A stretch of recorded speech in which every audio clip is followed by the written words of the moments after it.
პარლამენტის ვიცე-სპიკერის რუსთავის ყოფილი მაჟორიტარი დეპუტატის ზვიად ძიძიგურის ინიციატივის და ქალაქის მერის ხელშეწყობით რუსთავში გამწვანების აქცია გაიმართა.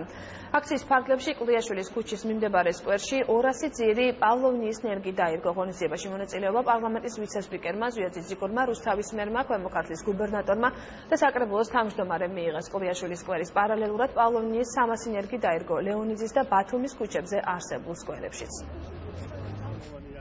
ყოველ წელიწადს გაზაფხულზე შემოდგომაზე ვგავდით ნარგავებს. რუსთავში ესაა ძალიან მნიშვნელოვანი თემა და ეხლაც მაჟორიტარი დეპუტატობა უკვე უფლებამოსილება შემიწყდა, მაგრამ გამოსამშვიდობებელ ღონისძიებას, ასე ვთქვათ, ბრჭყალებში კიდე ერთხელ ვაკეთებთ. 500-მდე ძირი დაირგება, ეს არის პავლონიები.